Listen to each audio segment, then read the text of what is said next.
team 3 munanjulira kasita ne baba Fred kwaliko ku media kuno twaberanga ne team 3 nga tulina team His Excellency Kyagulanyi Ssentamu Robert, team Babi Itungo Kyagulanyi ne team Firebase Army.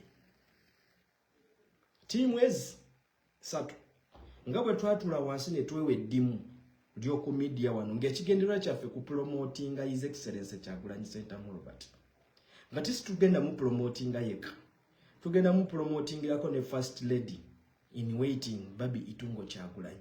Wewa tugenda kusikayo Firebase Army nti eyo yo ebadde ekola omulimu gwayo nga bwe twagamba nti kati His Excellency Kyagulanyi Ssentamu Robert aswitchinze azze ku nsonga z'eggwanga ne Firebase Army yalina okusitula amakanda gaayo ejje eyongere okupromotinga ideology ya His Excellency Kyagulanyi Ssentamu Robert, however much a transforming okuva mu Bobi Wine okudde no His Excellency Kyagulanyi. Era ekireetesa Firebase Army nti twalinayo music owa edutainment, so ne tubeera ne teams 3 nga kizibu nnyo tusanga nti team Honorable Gundi, team Mayor Gundi twabeera wamu nga tutambulira ku mugendo gumu nga mucho kye twewala kiri kintu kimu kutudividingamu, nga mucho kye twewala kwe kuteeka emotions zaffe ku bakulembeze ssekinoomu. Mwe namwe kambabulire ekintu kimu mu politics mu byobufuzi, it's about interests. Kachino kanchikubulire olwaleero Honorable MP wo gwolaba kyobalaba, it's rare okusanga nnyo foot soldier, however much niwe babaawo obutakwatagana oba obutakkaanya n'abakulembera ekibiina kya National Unity Platform oba His Excellency Kyagulanyi. Most cases kizibu nnyo osanga foot soldier nga crossinze oba nga apuulinze eddamu. Nego politician munnabyabufuzi yenna naddala nga ali mu elective position, the moment ekibiina gikibeera nga tekikyapiikinga interests ze oba tekikyafavoringa interests ze, asobola okuswitchinga n'agenda n'afuluma n'adda ewalala. Era oyo yenna ali mu elective position asobola okukola move ng'emuyisaawo, however much nga tafuddeeyo ku bano abalala bano abazze bamugoberera, naye as long as akirayo nti wenkola move eno mpitawo era interests zange zibeera safe, ziba secure. Kyenkuzaayo wali nti mwe baana mmwe tudde ku mulamwa nti mugenda kubeera disappointed. Oli n'omusanga ndi tiimu nnuwa mutwe, ndi tiimu Honorable Gundi, onfuna bulungi nnyo nti nze busobola okkeera ku makya n'enswitchinga. Okategedde kati ate gwe n'enkuleka mu bulumi obuyitirivu. That's why in some cases ogenda n'osanga bannaffe bwe tuli mu kino nti yo kuweereza okukwe wansi wa NUP kukomye apartinze ways nosanga omuntu kaga iyo omuntu oyo atukoze bubi, omuntu oyo atumenye emitima, omuntu oyo nga tubadde tumukkiririzaamu. Ani yakugamba omukkiririzaamu? Nabagamba luli kyolunaku lumu, singa luli kyolunaku lumu His Excellency Kyagulanyi Ssentamu Robert n'akola wati n'awugukamu, olina grounds ko standing n'ogamba yine teyandibadde gwe His Excellency Kyagulanyi Ssentamu Robert otukola bwoti, mwana wa mama tewandibadde gwe n'okivaamu. Naye loko mukozesezza emotions ku bantu sekinoomu. Yes, abakulembeze tubaagala era tetubagana kwagala abakulembeze, naye mujje emotions mu bakulembeze, mwagala abakulembeze like nti ono mubaka wange mukulembeze wange, nti ku matene wabawo decision egyakoze enkyamu yonna tegenda kunnyiga mu mutima, tegenda kumpisa bubi. Kyekiri kyenkugamba nti abantu mubaagale without emotions. Totuuka kusidadidda ku mulwanyi munno ne mweyuzayuza ne mutuuka n'okweyogerera amafuukuule olw'okuba babakwatidde ku muntu ogwoyagala. Let me make this clear. Situbagana kwagala bakulembeze bammwe, situbagana kuwagira bakulembeze bammwe, naye temuteekayo emotions. Temuteekayo emotions. Kozi mugenda kubeera disappointed. Mugenda kudda emabega. mugenda kudda emabega febe mutuli solid mutulaba ebintu tutubiraba niwe mulooza tetulina betuwagira yujja kundaba nti nja kuteekawo amaanyi gange gonna n'omubiri gwange ku His Excellency Kyagulanyi kubanga oyo yo enfiirawo era kyovula buli ne waba akoze eki nti oba akoze eki ne waba oba afaanana atya oba afaanana atya nja kujja nzija esimu yange neetunuzeemu kozi muntandikwa era gwe mulimu gwe neewa nti ngenda kubeera ku media kuno ku promotinga His Excellency Kyagulanyi Ssentamu Robert kumudifendinga propaganda yenna anaaleetebwa okumusimiyalinga okumuteekako omulimu gwange kujjawo propaganda oyo okumunaabuula ate with the facts ti omulimu gwange kujja kubuusa bannansi omulimu gwange kujja kwongerayo message ya His Excellency Kyagulanyi Ssentamu Robert bw'aba akoze speech yonna bw'aba akoze pressa yonna mulimu abaana baffe oba abantu baffe abeetaaga okwongera okuba kutulira ensonga eyo ne tugiba kutulira ne basobola okugitegeera obulungi gwe mulimu ogwatuteekesa ku media kuno era nga kizibu nnyo okusanga oli nga akakkanya His Excellency Kyagulanyi Ssentamu Robert naye omulamwa twaguvaako wetwagezaako kuba butiimu wano nga tubulaba butiimu butandise tiimu mubaka gundi tiimu gundi bwati ne mutunyiigira nga bwe tutayagala bakulembeze bammwe naye nga tulina ekintu kye twewala olwaleero mulimu kweyuzaamu kino ekintu kivudde ku media kiri ku ground abaana bali mu kweyuzaamu olw'ababaka olw'abantu abaagala obufo abaana bali mu kweyuzaamu n'omugamba naye singa muli mu kweyuzaamu wano singa olunaku lukya ku makya be muli mu kweyulizaamu nga batudde ku mmeeza abo bali babiri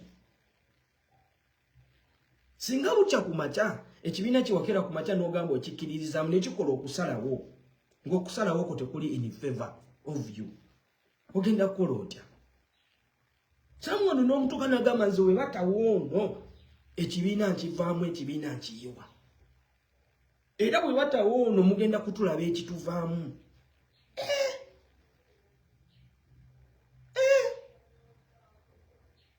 era tukyali ku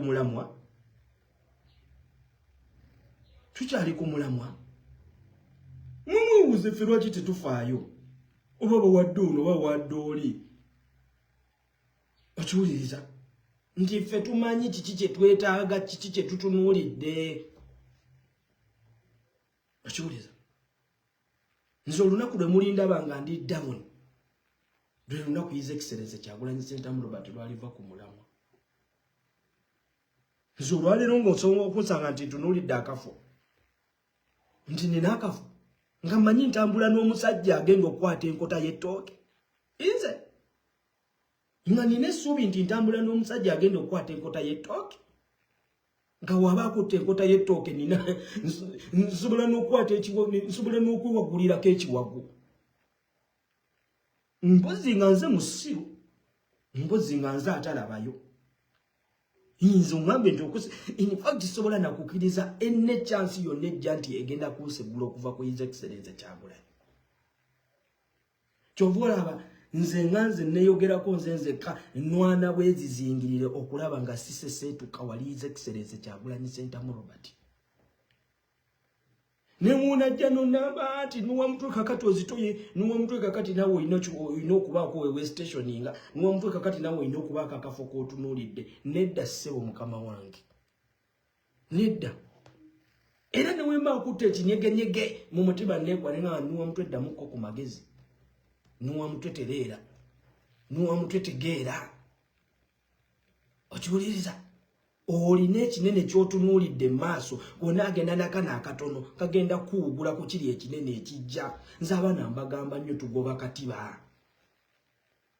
katiba ani atukulembeddemu mu kugoba katiba ye His Excellency Kyagulanyi Ssentamu Robert kakati nfunye chance nsemberedde omusajja muli ku lusegere bwenti nga ntandika okukkiriza obuntu obugenda okumpugula okunzija kuwaali kibizindeye wannaaki Tudde mu mazima sincerely speaking. Omanyi bantu bameka abalwana okusemberera omusajja oyo. Bantu bameka abalwana okulaba nga bali close maaso g'omusajja oyo meters ntono nnyo bwati. Nga watumula bwati mu bantu be bonna abali awo nga asobola amaaso gakuba kugwe. Nakulaba nti wali n'aguma n'agamba nti ndi waneeno nuwa muto wuli wali eri mulaba wali eri Jamushidi wuli mulaba wali eri man. Bangi balwanirira just a chance ako. Ne look here, you got the opportunity. Omusajja kwenyumiriza namu. Buli kimu kyonna kulaba then afunyemu idea kwegamba buli kimu kyonna. Buno bugwawo mwana wa mama. Buno bugwawo. Umanyi kinti entebe we tugifuna nge tuli mu ttaano. Waliwo ekinene ekikulindiridde. Okiwuliriza?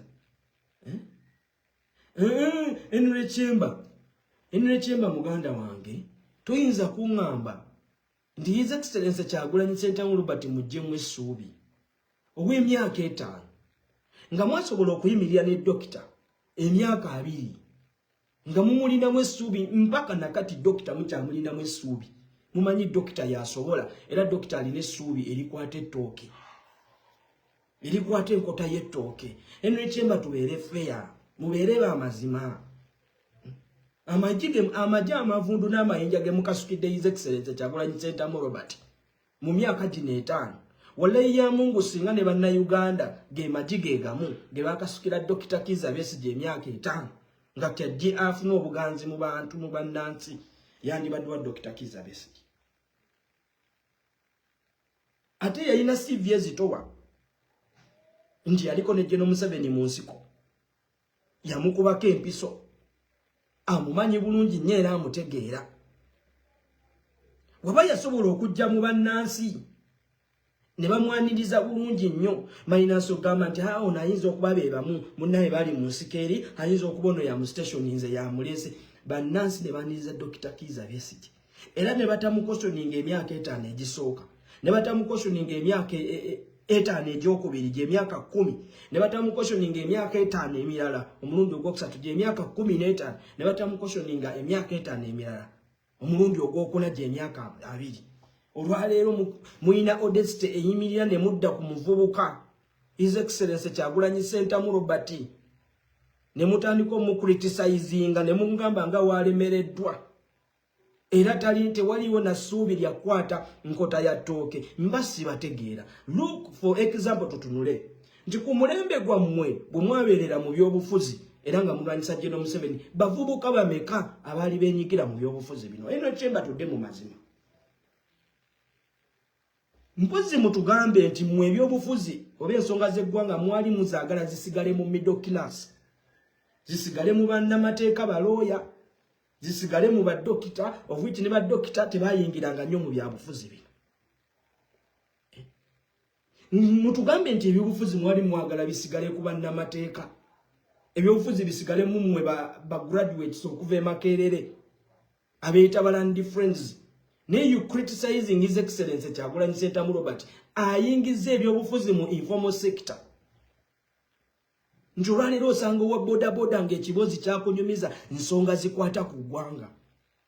N'osanga omwana asika chapati atunda akakomando ng'akunyumiza nsonga zikwata ku ggwanga. Ali kukolera akakomando wali ne wano wakubuuza munaye eggwanga olaba we lifaanana, olaba ono omubaka we yakoze bw'ati ne bw'ati. You know, tuli in the system olwaleero tuli ku mulembe gwa His Excellency Kyagulanyi Ssentamu Robert ng'abavubuka basobola okuteeka omubaka ku ntandaalo ne bamugamba gwe Honorable MP banga lino lyonna tubadde twakusindika mu parliament kiki ky'otuteeserezza.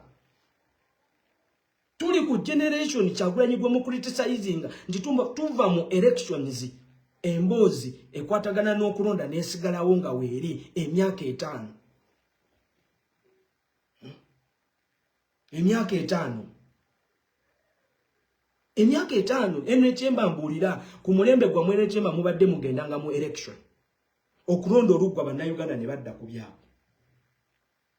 Ne badda ku byabwe. mpaka dokitali nga activism gwakozeeyoko oba woko tuwaka tudde mu mazima table facts ntuli munnansi omuvubuka mubadde mumwetaaga nti waliwo okulonda nti najja n'amala okulonda nadda mu bibye nenjagala ombuulire okuva lwe twafa mu kalulu ka 2021 njagala ombuulire wa wootasanze emboozi ekwatagana ku ggwanga oba emboozi nge discussing about politics njagala okimbuulire tukubye mundu wano nga tetuwummuzaamu tuyina platforms zaffe wano tubadde tusobola okukwata ku bingi nnyo eno baleese ebivulu eno abeeyambudde olwaleero n'obutambi bw'abeeyambula tebukyalina mwaganya ku intaneti kuno bani abazannya roole eyo oba mwali mutulindanga nti tulinde bahonorable Betty Nambooze Bassemujjuŋŋanda bagundi ono Lutamaguzi Ssemakula be babanga bajja ku talk shows buli lwa mukaaga batule ku radio boogere ku byobufuzi give credit where it needs nze nuwa mutu olwaleero okutuula wano ku simu yange nenjetunuzaamu nga sirimu ku discussinga sports nga ndi mu kudiscussinga nsonga za ggwanga banamwe tubeere feya twogera ku His Excellency Kyagulanyi Ssentamu Robert gwe bakwatidde abaana babawambye kuva 2019 bawambye abaana babuzizzaawo abaana batulugunyizza abaana drones ziyingiddewo abaana babajja mu mayumba abaana babatunyiza nga n'obujulizi weebuli n'eruuka olwaleero abaana bakulaga tebapoye bakyatambula mu maaso bakyatambula ne His Excellency Kyagulanyi you people nga muno mwe tulina abantu abavayo n'agamba nti awe Bobi Wine yattisa abaana b'abantu oyo Bobi Wine asibisa abaana b'abantu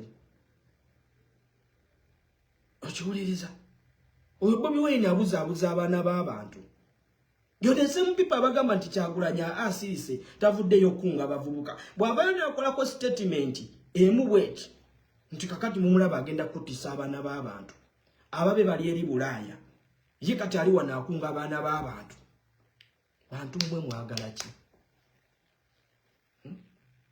bantu mmwe mwagala ki someone n'ayimirira n'akugamba nti NUP NUP ekedde ku machero njagala mpulirize bulungi wuliriza NUP Henry Chamber nzi nabagamba nti we can discuss this tetubalinaako bukyayi niti tugenda kubawa mwaganya kutukkakanya musomye mulina ebitabo mwogera enzungu mulina zi degree nesi tugenda kubawa mwaganya kutukkakanya Henry Chamber mwatusooka ku internet wano nga mu discussing ebyobufuzi look where we are mumulowooza bannayuganda basiru okuba olwaleero nga basobola otufollowinga n'otunoonya n'otugoberera golowooza basiru tuula wansi weebuuze nti lwaki nnuwa muto olwaleero afuna audience Henry Chamber gwa experience mu byobufuzi aludde ku internet kuno abakubye ebyobufuzi ku internet kuno ng'olwaleero tonnafuna audience nze gye nnina si mu bubi golowooza bannansi tebakulabira tebamanyi nti Henry Chamber gy'oli lwaki olwaleero basobola okunoonya nti nnuwa mutwaliwa Generations come and go. Mubaddewo bannaffe nti mukkirize nti mubaddewo bannayuganda babawadde omukisa bannayuganda babawadde obudde nti wali kikyuse wekibangulero bannayuganda balaba bano abatasomyeko okiwuliza bannayuganda balaba bano abatalina kyakufiirwa nga be balimuko ku makulu babawadde akakisa babawadde omwaganya mukkirize nammwe muddeko emmabega wabano bemuyita bawuliganizi bemuyita abatategeera abatalina makulu mubaddeko emabega mubapushinge ati si nomubawaayo emyaka 15 waba tewaliwo kikoleddwa njawulo eriwo olwo muveeyo muneemiggo mutandike okubafuntula period. You know? And we've tried to get Zako. We've tried our level. Ayogedde ku nsonga ey'abakulembeze ne ba foot soldiers. Akuwadde example nti foot soldier y'omuntu gw'omanyi nti obudde obusinga ne bw'abeera ali disappointed nti alemerawo nnyo mu mbeera yonna nti naye bano abakulembeze tagaanye nti yagala omukulembeze wo nti naye abobo ssaawa yonna ayinza okukeera enkya n'akola decision oba oliawo n'akyusa n'acrossinga n'agenda mu pate endala nti abo bo bazze tubalaba era nga babaddewo era nga bangi tubalabye example gye ziri ennyingi bo bakola decisions okusinziira ku ki kyalaba nti kimufevalinga so n'agamba nti yes talina muntu gw'agaana okwagala omukulembeze omwagale era nti niwabaawo ekikoleddwa oba decision egyakoze egosobola okukola ki yasobola okugenda naye ate gwe osigalawo obudde obusinga basigalawo era ne bagenda n'omulamwa gw'ekibiina.